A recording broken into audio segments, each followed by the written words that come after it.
Good afternoon, ladies and gentlemen. Welcome to a special collaboration between Cameron County and Nueces County. We'll be focusing on the Congressional District 34 race. With us to cover this story will be Joe Michael out of Corpus Christi. Joe Michael, good afternoon. How are you doing, sir? Hey, good afternoon. I'm doing good. Trying to stay warm. Cold, this cold front blowing in. It's gonna get colder, guys. Stay warm. It already feels like 50 degrees right now, and that's something not normal for us Texans. So yes, I Yeah. feel good.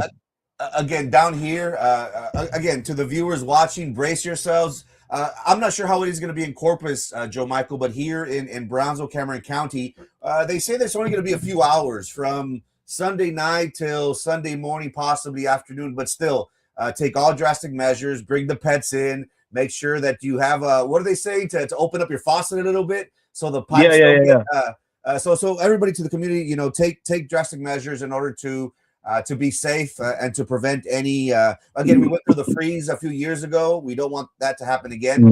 So just take Yeah, precautions in regards to that. yeah. Joe Michael, let's get right into it. Okay. What are you hearing in regards to District 34 out of Nueces County? True. I'm hearing that the game plan has changed for Eric Flores. I'm hearing that Mara has the support on the ground, and when I say on the ground, what I mean by that is people who don't go to weekly meetings, people who don't go to these monthly meetings. I'm hearing from your average person who's also informed, who stays informed, and with Mara having name ID, everybody loves her down here, and everybody knows that she has again a proven voting record. She has legislation experience. Mara's not new to the people. She's not new to South Texas, so people love her. But I'm also hearing that you have Scott Michelle, you know, aka Scott Mendel, who dropped out of the race because he was in something with a back deal room, flying out to Washington D.C. Him and Eric Flores, Rhino Flores, they flew out together. If you watch that video, I like how it looked like Scott Michelle was like, "Hey, I'll go first. Okay, let's not walk together on the plane. I'll go first, and you count to three, and then you come." It was almost like it was organized. And they leaving at a weird time. It was late at night. I mean, they thought nobody was watching, but we got them on video. So I think it was pretty interesting. Yeah, if you see the video, private jet, flying on a private jet together. And when you talk about that, this was planned. Yeah, look at So you're that. saying, uh-huh. Yeah, look at that big old luggage. They went on vacation together. I mean, come on. You probably went about, that's probably about 4 days worth of clothes right there you're carrying with you. You know, they probably packed swimsuits, probably they had a hotel together, drank some beer, drank some margaritas, who knows? But yeah, leaving in the same car together. So Joe Mm. Michael, many people are making assumptions. They're saying that less than 24 hours before Scott Mandel dropped out of the race and openly endorsed Eric Flores, that there was this travel to Washington D.C. and many people are asking questions. What was the motive behind it? Did Scott Mandel go and speak to Washington establishment? Was there some sort of deal, Joe Michael? Is that fair to assume? I think Scott Mendel had it all planned out from the beginning. Scott Mendel is a business guy and he's an opportunist. So he probably, you know, he launched late while everybody else was running. He came in and said it was about October. He started maybe late October. He started, okay, let me do something. Let me start going to these meetings and stuff like that. Let me go ahead and start talking to the voters. It was late October while everybody else who was serious started in like July, August. And so he probably had it planned out all in his mind at the beginning. Okay, well, I'm going to go. I'm going to spend about, you know, 10% of my $1 million that I have. And I'm going to go and say, I funded my own campaign. If you're a business guy, you got to be a numbers guy too. you go and I mean, if you think about it, right, you're strategically him, like Scott Michelle strategically said, this probably was going through his head. He's like, okay, I'm gonna go spend 10% of my money that I have, and then I'm gonna invest. He's an investor, right? So he's an investing type of guy. No matter how he wants to tie himself, what Trump did, yada yada yada. It was all storytelling, but and sure, when they went to DC together, you don't just gonna go talk a big game and talk smack about your opponent Eric Flores and put a Miller out and put like at least over 10 qualifications while you're qualified and everybody else isn't, you know, and then just drop out. And then you go and put a big time poll in there. I mean, come on, like, not everybody like you're not just gonna go throw money away like that. You're gonna have sure you're gonna have a tax write off somewhere, whether if you go and donate turkeys, or something like that, or you're the Thomas J. Henry, you're gonna go for a tax write off. So this was right here wasn't just a tax write off with him. It was a bargaining. It was a it was a negotiation tactic for him. And Scott's a numbers guy, so he went in and said, "I'm gonna spend this much." I'm sure he was in his, I'm gonna spend this much, but I'm gonna at the end game, my end game is millions. So yeah, and then you put that together. Yeah, he did say he was gonna donate his salary. Well, shoot, I would donate my $150,000 salary too if I was, my end goal was to get millions at the end of the day. So, um, but yes, but they're trying to force a runoff right now. That's why you have Scott Mandel, aka Scott Michelle, endorsing Eric. But that no one's buying it. Eric's not getting no traction, and it's looking bad right now. If he comes out and he says, "Oh, I'm gonna, I'm gonna finish this race and come out with some cute story," I don't think it's gonna stick. But yeah. I'm not sure if you are or if you've heard about this. I'm gonna post a link of of a something that was sent to Scott Mandel back in March of 2025. Charles Scott Mandel, CEO of Asset Protection and Security Services, um, was sent a letter informing him that they wanted more information. A letter was sent from the Committee of the Judiciary from the United States Senate. His business was being investigated in regards to children, unaccompanied minor children, during the Biden administration, and many people were asking themselves, could this be a reason why Scott Mandel made a deal with Washington establishment, because his business, his security business, was being investigated, possibly currently still is. Not many people know about this. Is it fair to say, hey, maybe this is one of the reasons why you're alluding to the fact, Joe Michael, that Scott Mandel is a money guy. He's a data numbers guy. So he's seeing the big picture. Oh, if I endorse Eric, maybe I'll get some sort of a government contract down the road. Maybe my business, will be favored in some sort of negotiation in regards to, the Committee of the Judiciary, putting their hands on my business.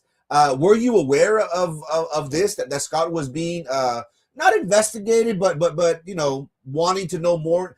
The committee wants to know more information in regards to his business regarding the unaccompanied minor children. Were you aware of this? I heard some of it, but when it's like later on, stuff comes out, and this right here, it's on paper. Guys, we got to connect the dots, and when you connect the dots, and it all comes together, it all makes sense. Why they left at 2 o'clock in the morning, maybe 2 o'clock. It looked like 2 o'clock in the morning together on a private jet that was paid by Scott Mandel from another candidate, which is probably cost more than what, maybe $20,000. Now, if you go back and that almost sounds like a violation with what do you call it? What do you Campaign call it? finance report. Yeah, campaign Yeah, finance report. Yeah, right. it A could be a donation. big no-no. It's a yeah. Yeah, so uh, I think we're kind of breaking the news right now about that. But guys, this is live. This is serious. Once this gets out, and people who are watching closely, at this race, it looks bad. It looks more like, it doesn't feel more where like, it feels more where DC is trying to control what goes on in our backyard. What goes on in our backyard, we know about what happens in our backyard because we live here and we have to work here. And I mean, do you want the establishment to go and make those decisions for you, to tell you who you should vote for, or should you know and hear about, all what's going on here locally, right? Mhm. Because we see it and we're near it, right? It's like our southern borders, right? We live here at the southern border, so we know what mess goes on here and everything because we live near it, and we have to put up with it. The people who live up north, who are all not for border security, right? They don't know because they don't have to live through it. They don't like this stuff is in our backyard, guys. So that's how important it is. This is why it's important for DC, Washington, to not get involved with these races. Leave it up to the people, and it's important. Now, look, I'm a big Trump guy.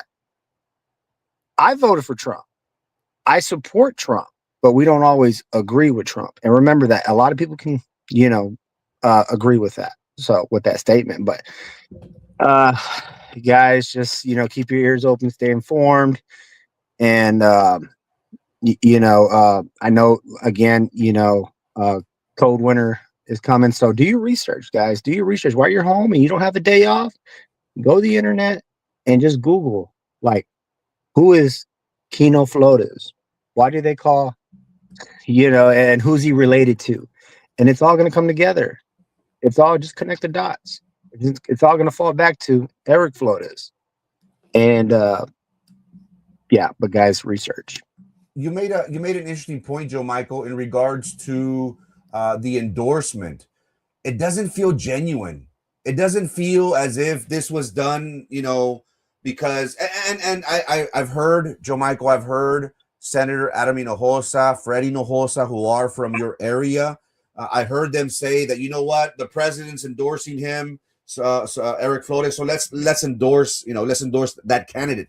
But in regards to Scott Mandel, after learning about this letter that his business received, this endorsement doesn't seem genuine. And then, Joe Michael, you heard, if I'm not mistaken, that Scott Mandel, who previously dropped out of the race, is currently talking with his team about possibly coming back into the race. Is that what you have heard? That's what I'm hearing. That's what I'm hearing from multiple people, and it's spreading. The rumor is spreading, and it's getting a lot of traction down here in South Texas and Nueces. So that's the word. I wouldn't. I mean, I wouldn't be surprised. Surprises are just out the window.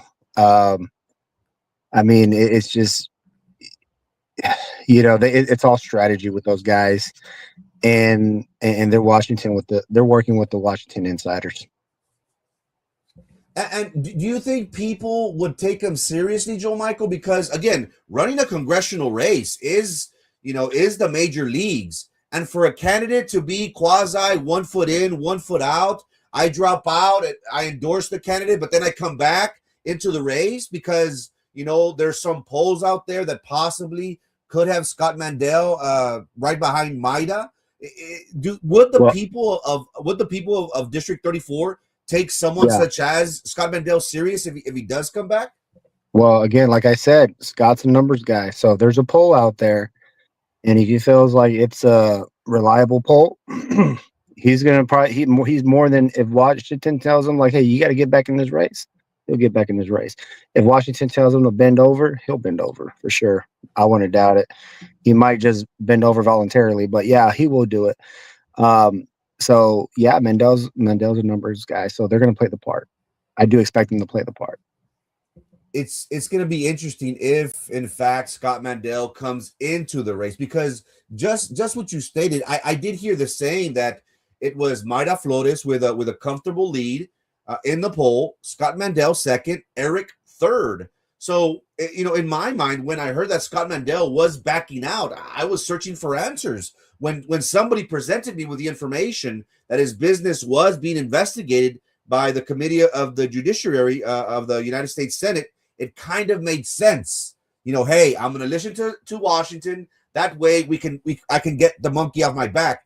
Joe Michael, Yeah. what happened? What happened with Cuellar, Henry Cuellar, and his brother? His brother just got indicted by the FBI. Remember, Mm-hmm. President Trump pardoned him. What did he do? Mm-hmm. Thank you, Trump. Did he Right. turn Republican? No, he threw the finger at Trump. And Mm-hmm. what did the Department of Justice say? Hey, President Trump, we have this looming over the Cuellar family. He said, let it have it. Maybe that's the reason why, Joe Michael, Scott Mandel did what he did to save his butt. Maybe. Yeah, maybe. Yeah. Um, yeah. But then again, like, I mean, how do you go and talk a big game and say, I can't be bought? I'm not a puppet. And then you end up coming out to be a puppet. I'm trying to figure that out. So, it has to be that, or it has to be, more than likely, get some contracts because he's a numbers guy. So, yeah, if I was in big business like that, shoot, why not? Go in there for a, tax cut. Joe Michael, you were present at the debates. There was one that was held in South Padre here in Cameron County, and just this Thursday, a few days ago, there was one held in Nueces County. Tell us a little bit about what you saw, what you heard from these candidates. What was the audience's feedback in regards to into these candidates' platforms? Well, so I went to the Cameron County debate, and I felt Mhm. that felt more like a debate versus Nueces County felt more like a forum, because there was actually it felt like there was no rebuttal at all. Nor I do think that the party in the Nueces County party should have encouraged to rebuttal, to the candidates, to remind the candidates to rebuttal. Mhm. For me to say that it was a debate, but either way, a forum was real informative to people who don't go to monthly meetings or weekly meetings or anything like that. And but I mean, I can tell you more of the audience. The audience was not leaning towards Eric after a you know uh, um, failed endorsement, right? And nobody. I mean, it's just you can tell that the Trump endorsement is not getting no traction in the room, and I think it's because the people of the party already know who they will vote for. Mhm. Going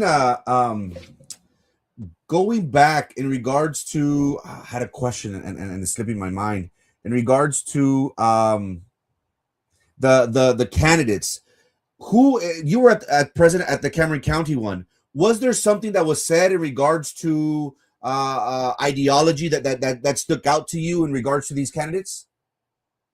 Mm. Did Oh somebody yeah, wow yeah, you? yeah, yeah, Okay. yeah. Y- you know, uh, yeah, you had a specific candidate, and I don't want to say his name too much, but he sounded like a Democrat. He really did. I mean, look, uh, I mean, if you're pro life, you address something and say reproductive rights, and you want to go with that. And y I mean, what like those are a term that's a Democrat terminology. That's a donkey Democrat terminology. And I mean, everybody who spoke to the guy, you know, uh, it doesn't sit well because why would you trust a career prosecutor who goes and takes money from special interests, from uh, like big money, just Mhm. to go and say, "Hey, go after this guy." What does that tell you? That tells you that you're a hitman. You are a paid hitman to go after somebody because somebody gives you so much money and you're going to go after. So, I mean, do we want that as a congressman? Do we want that somebody who's been raised all his life to be like that? to take big chunk change and not turn down certain cases, and who doesn't have the integrity to do that? No, we don't.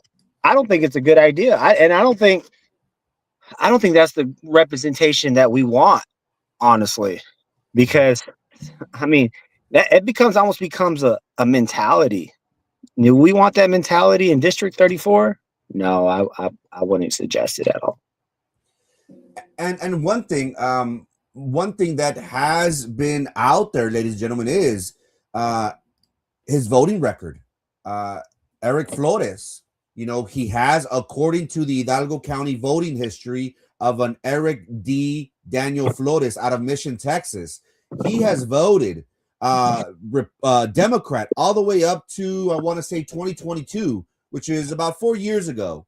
So it's fair to make the assumption, Joe Michael, using this information, that Eric Flores voted for Hillary Clinton in 2016 for president and voted for Joe Biden in 2020.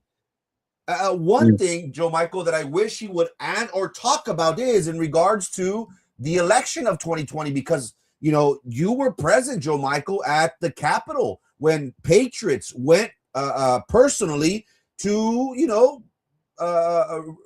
demonstrate their displeasure with this election. According to President Trump and many patriots, they believe that the election of 2020 was rigged. You have states such as Georgia that ballots were uncounted, that major news agencies before midnight stated that President Trump won the state, only a few hours later to be given to Joe Biden. So one thing that I want Eric Flores to talk about, which he won't, is who did he vote for the presidency back, let's go back 10 years, because we have a post of him being goo goo gaga over Joe Biden and Kamala Harris's swearing in. So I personally, Joe Michael, I would want to hear Eric Flores to talk about the election of 2020. Does he feel as if there was no manipulation on the part of the Democratic Party? I think it's a fair question to ask. Wouldn't you say? Yeah, look, and that's why it's important sometimes to, like, when you have other politicians like Adam Hinojosa and the brother Fred Hinojosa, just stay quiet. Don't even drop out of a race and then you go and endorse somebody else, because if you do, and then when people come out and put this together about Eric Flores praising Kamala Harris after we all know what was it called? Stop the Steal. You guys remember that? Stop the Steal. Mm-hmm. And then you want to go and put this nonsense up right here at the top right corner, talking about Madame Kamala Harris? No. And then before you go and you put your name in the hat, you want to delete the post? Oh, buddy. No, that does not look good at all. And it does not look good to show that are you going to be impartial, or are you just going to side with the Democrats because it looks good, or because you're stuck in the moment? And then on top of that, look at the voting record. Guys, that is transparency right there. If you don't see that and you can't figure that out, I don't know what to say. But look, again, Trump doesn't get it right all the time. And yes, I'm a lot of us can agree with that. I mean, the best part, what Eric should have done is just don't say nothing at all. He lied on his application. He's the type of candidate. Yeah, he said he filed application and whatever because he had some people there in Washington D.C. But the guy lied on his application, and he did not put the proper check marks. You know what I mean? He lied about his. He probably put some stuff in there he left out on purpose because it's what Democrats do, and he probably forgot to check off Democrat. And guys, look, it's coming out again. Trump has responsibility to do, and that is to know what's going on with the nation. You think these endorsements? Look, Trump's advisors got it wrong. Trump's too busy with the country. He has all this. He has all foreign policy to deal with. You think, guys, someone can go to hey. We got so and so right here. Look into it. Look, this is what his application says. Guys, he lied on his application. He is. And for that, I would throw that endorsement in the trash. It don't mean anything. It's not catching no traction because back here, the people who live in District 34 are doing their homework, and they see a lot of errors with this. And if I could inform your community, Nueces County, in regards to this endorsement, Joe Michael, it is being talked about in regards to the reasons why Eric Flores received President Trump's endorsement is because big money out of Hidalgo County, Texas, donated $1 million to President Trump. Some say that it's also because of the support that he's been given and shown by Congresswoman Monica de la Cruz out of the Hidalgo County, what is it, 15, Congressional District 15 race that she's running up against Bobby Pulido this upcoming in November. Bobby Pulido has his own primary in March, of course. But for the people of Nueces County that are saying, well, if President Trump knew about, if President Trump's team knew that Eric Flores was a Biden DOJ prosecutor, and again, Joe Michael, if we have this information in regards to his voting record, don't you think the establishment has it as well? Of course they do. They know that he previously voted for Hillary Clinton. They know that he previously voted for Joe Biden. And you may ask yourself, well, if he knows all this, why did he get the endorsement? I hate to be the bearer of bad news, Nueces County, but unfortunately, the swamp is still alive and well. We want to think that President Trump, and again, I agree with Joe Michael. I support President Trump. We may not agree on each and every stance that he may have, but in regards to this endorsement, he got it wrong. I hate to be the bearer of bad news. The reason why Eric Flores received this endorsement was because of big money coming out of Hidalgo County. $1 million was donated to President Trump's campaign. That ultimately led to the establishment to focus and say, okay, you gave us a donation, we'll go ahead and support your candidate. That is the talk of the town, ladies and gentlemen. But unfortunately, Joe Michael, even with Scott Mandel's endorsement, even with Senator Hinojosa's endorsement, even with President Trump's endorsement, have you seen, Joe Michael, in Nueces County? Because I haven't really seen it in Cameron. Have you seen Eric Flores get traction? Have you seen his name skyrocketed? Has he released a poll, Joe Michael, showing that he's, neck and neck with Mayra Flores or even, surpassed her? Have you seen that? No, I haven't seen because every time the more he talks, the more he just keeps damaging. He's just damaging himself every time he talks, and he comes out with a suit, and he looks like a playboy from Playboy magazine. But I mean, he's just look. If Eric's if Eric's banking on trying to win this, the best he can do is just hide in his basement and just continue trying to shut down South Texas Christian churches and stuff like that. You guys, if you don't know what I'm talking about, you can go ahead and Google that. And the documents are all in there. He's involved with a lawsuit. And there's some other pretty serious lawsuits that he's involved with as well. But but no, like the more he talks, though, the more he just kind of like people are kind of like, right, you know what I mean? Because the guy is too scripted. I don't know. He wears like 5 different rings. He almost called him. We should just call him Gucci Man. He has to get up 30 minutes earlier than average to comb his hair, and I mean, yeah, I mean, he looks like he has Botox, but yeah, I wouldn't trust a guy that has Botox that has to fake it to make it and lie on his application and then lie. I got the Trump endorsement because I lied on my application and I had the cheat sheet from family who's in Washington D.C. I don't want to trust it at all. But guys, hey Eric, just keep talking. You know what I mean? Keep talking and just keep looking like you're groomed. And I'm telling you, you just make yourself look bad out here, buddy. No one's buying it.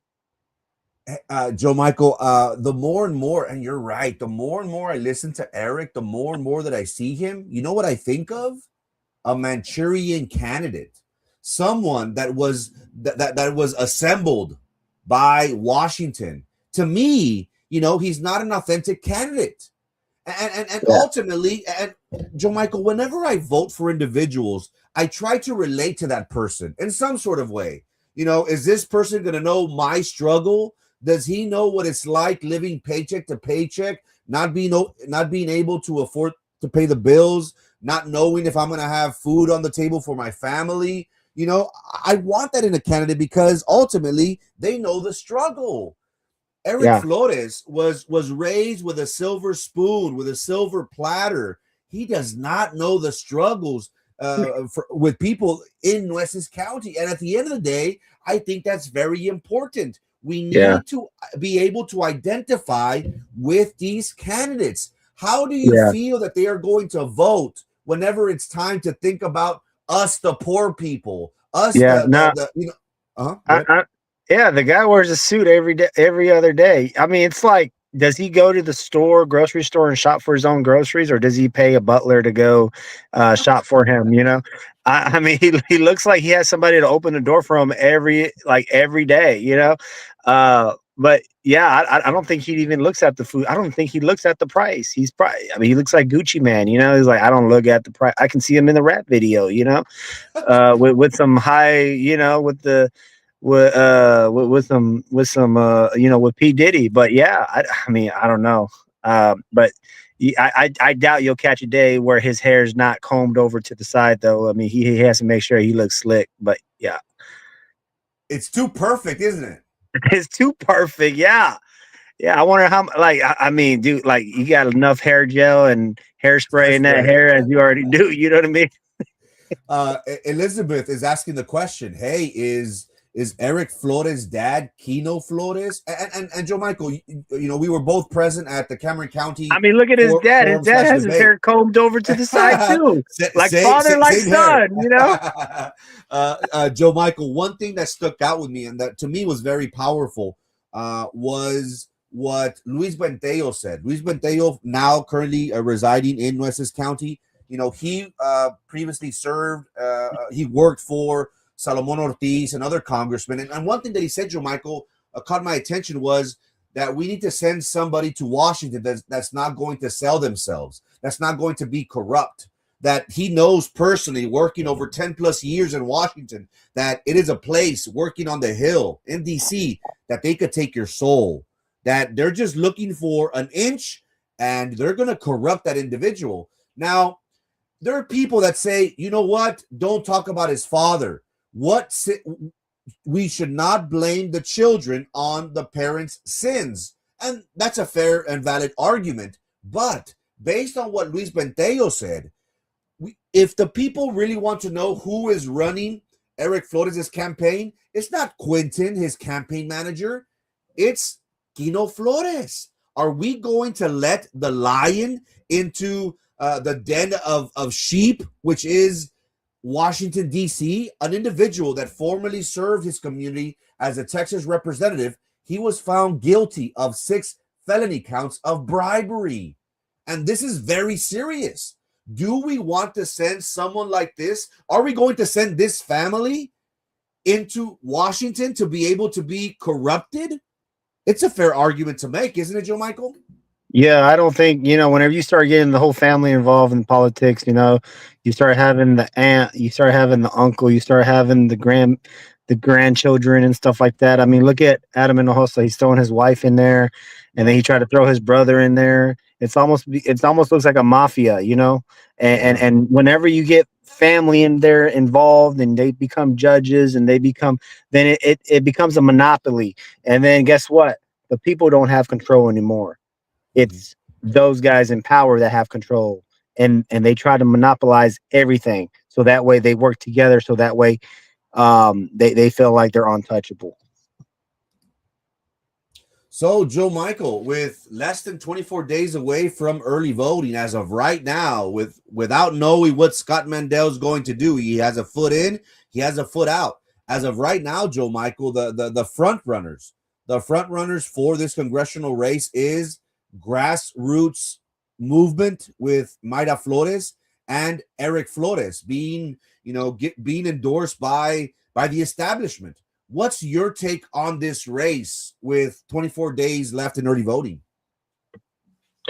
My take is that I think it's going to be an interesting race. I'm curious to see what the numbers are, but from what we're seeing is that we're doing more than what we should, but and that's because of we just want to be sure, we want to be safe. We're putting more signs out there. We're getting signs. We're having to order a whole bunch of new signs. People are requesting signs. We're getting signs up by the day. More signs are going up. I know Eric Flores is, he's out there spending money on signs, and he thinks that signs vote and all that. And I get it. I guess they help a little bit. At first, I believe he put a little Chinese star that said Trump endorsed. I guess he didn't think about it, but now it's like he changed it up a little bit where it actually looks important. Trump endorsed. I'm like, okay, what do you want? You want a cookie or what? But yeah,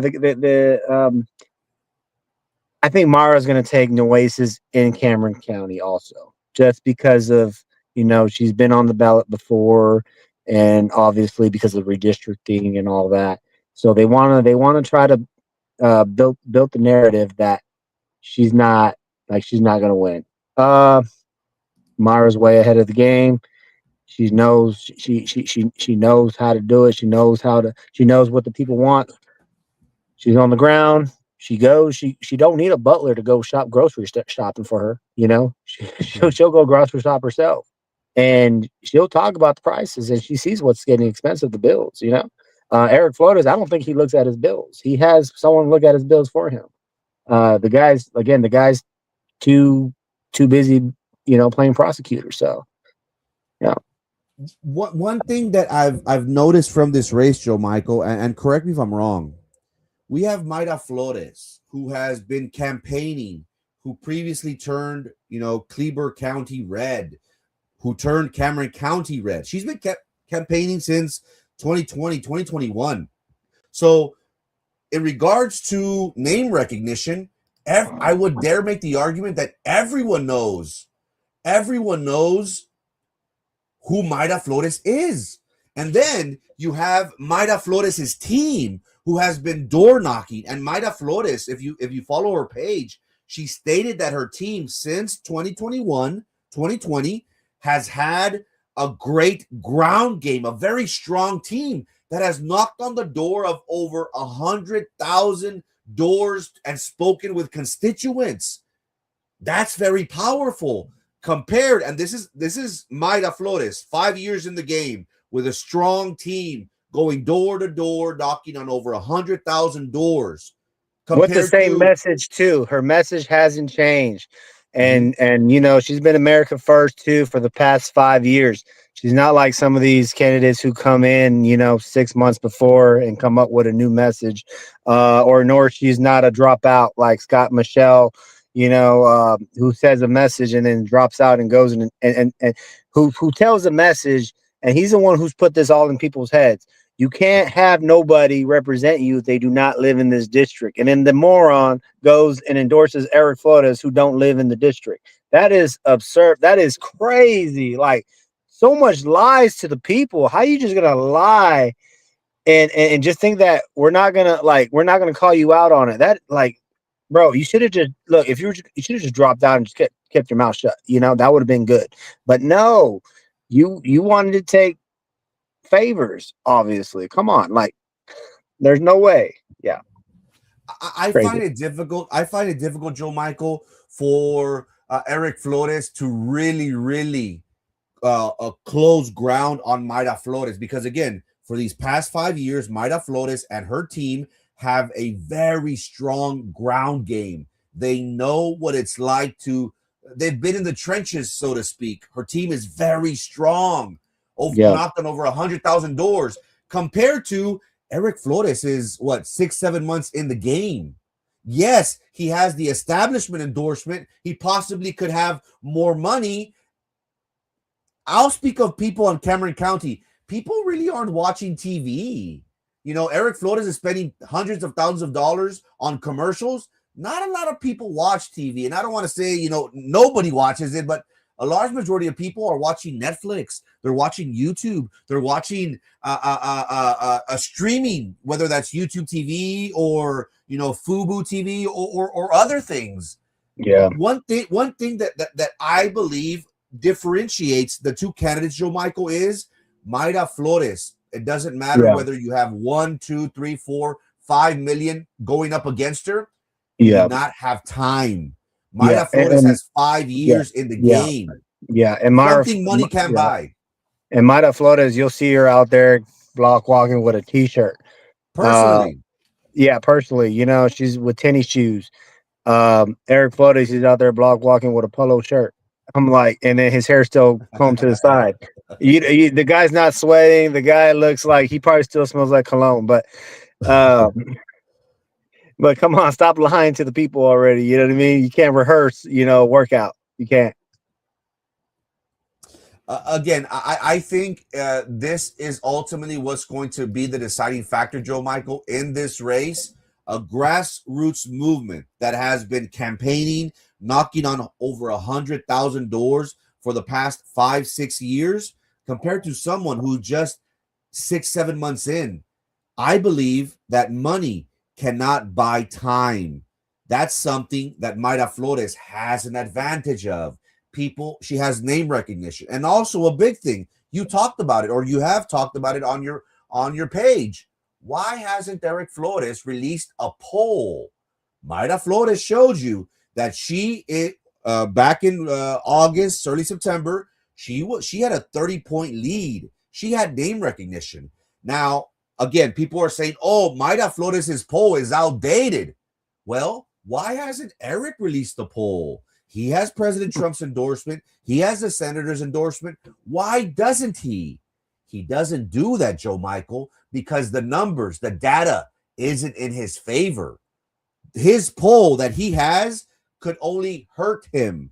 So that is why he's not releasing it. Yeah. I Look, yeah, I mean, he's doing a push poll. It's already been a week and a half, and the reason we know he's doing a push poll because what we're hearing on the ground. right. We go and deliver some yard signs, and some of our people tell us, "Hey, I got another poll," and come on, guys, that's the push poll, right? Because Scott Mandel dropped out, and I'm sure his name's not involved in that poll, but like, like, like yeah, like the poll would have came out. So if it's not helping him, or if he's not moving a needle, I mean, why would they put it out anyways? And they're not going to put it out because if anything was positive out of that poll, they'll be yelling it. They'll be dropping the data. They'll be putting it out there, but they can't. It's already going. It's going to be 2 weeks. It's going to be a whole month, and they're not going to put it out because the guy don't have all he has is a phony Trump endorsement by Trump's advisors. That's all he has. I mean, I don't expect Trump to come down here and do a rally for this guy because that won't be good because this guy is he's damaged goods. He's done. He's roasted. He should just drop out of the race. If I was him, I'll drop out for his own sake. You know what I mean? Like, hey, Right. focus on your job. You know what I mean? You are a career prosecutor. You're putting all this effort into become a congressman where you're not leading in nothing. You're coming in third place. It's going to be hilarious if he comes in third place over a Trump endorsement. That's going to scar him for life. They keep talking about Myra this, Myra that. Myra lost. Yeah, she lost because of redistricting, guys. Mhm, That's a difference, mhm, That's a mhm, big difference when you lose in a heavy Republican territory with a Trump endorsement. The mhm. candidate can't even sell Girl Scout cookies if he tried to, man. Like he's not sellable. He's not like he's I mean, I don't know. He's just too pretty boy looking. He's just too pretty looking. I don't think he has a spine. He don't have a spine. I don't think he does. Uh, But yeah, he should just um do yourself a favor and I would just drop out. I would before, just live your life, live your comfortable life, I mean, come on, just you have a butler. Like don't make it hard as it already is. Just let Myra take it, okay? I have seen the push polls that have been sent out via text message to residents of South Padre Island, Texas, and they are saying, "Oh, who would you vote for, Eric Flores or Vicente Gonzalez?" And a lot of people are putting Vicente Gonzalez just to throw shade because they're not mentioning Mayra Flores, but they're doing it on Yeah. purpose so the people could say, "Oh, so I guess Eric Flores is going to challenge Vicente Gonzalez in November." So the people are saying, "Hey, we voted for Mayra, so we're gonna put Vicente just to throw off his poll." Um, so I thought that was hilarious because I got several phone calls from different constituents in South Padre that said, "Look what Yeah. they're doing. They think we're dumb." So we Yeah. put Vicente on purpose. That's one. In regards to what you said, and people are saying, oh, we need a winner. Eric hasn't won anything. We need a winner. Mayra lost twice. Mayra Flores, for those that study data, Mayra Flores has made ground against Vicente Gonzalez. In the first race, Joe Michael, she lost by 8 points. This past November 2024, in a plus 15, heavily favoring Vicente Gonzalez, she lost by 2.6% of the vote, by less than 5,000 votes. If you redraw the map, which now favors Congressional District 34, now favors the Republican Party by plus 11 points, those 5,000 voters go away. So people are saying, oh no, we need somebody new. If it ain't broke, don't fix it, ladies and gentlemen. Mayra, throughout the elections, has shown that she has been making ground against Vicente Gonzalez. So how would Mayra fare in a red Republican district? She's going to win with flying colors. I've been supportive of her from the beginning. I want her to finish what she started. She turned the South Texas red, and I have strong beliefs that she's going to do so as well. And again, if the map after her special election in which she won, if the map wouldn't have changed, Joe Michael, she would still be the congresswoman. She would be going for her third, fourth term. And that's something that people don't talk about. They just say, "Oh no, she lost. She's done." Yeah. No, she's not because it was done. such a long time ago, people forget. So Right. we're in election year, so we gotta do our due diligence. Everybody, do your due diligence out there and inform voters and let them know what happened. And because a lot of people don't know, a lot of people are finally learning, catching on, because people do forget, and people are forgetful. And so every once in a while, people forget about what some of the Republicans do when they side with Democrats on certain legislation. They forget, but guess what? It's coming back. It's coming back, and people are going to be reminded. Like COVID mandates, remember all that? Joe Michael, what's your message to the people of Cameron and Nueces County in regards to the Congressional District 34 race? My message is that Cameron, we got to work with when Nueces and Cameron have to work together. I love seeing Nueces in the map with Cameron politics. It's good. We have to build a future, and we have to solidify, and we have to choose carefully what candidates we pick and what candidates we support in the future. And I'm down with that. And we can't have this other mistake. We can't have this mistake that we're having with Eric right now. And we have to come together before filing, many months filing. We have to build a unite front, and we have to collaborate, because we can't have no more mess ups like this, guys. No more, okay? No more. That's my message. Joe Michael, thank you for your time, sir. I hope this isn't the first nor the last time. Again, we are 24 days out from early voting. We hope to have you here, possibly during early voting, to give us some insights in regards to your foot's on the ground in regards to Nueces County. We would love to hear from you again once this campaign is full throttle. How about that? Yes, sir. Let's do it. Thank you so much, ladies and gentlemen. If you haven't already, make sure you subscribe to our YouTube channel titled Frankie Olivo TV. Again, we are going to give you the latest coverage now that we have somebody in Nueces County. We're going to give you a big picture of the political landscape for Congressional District 34. Thank you so much for your time and your attention. Have a great weekend. Hope to see you here on Monday morning. God bless.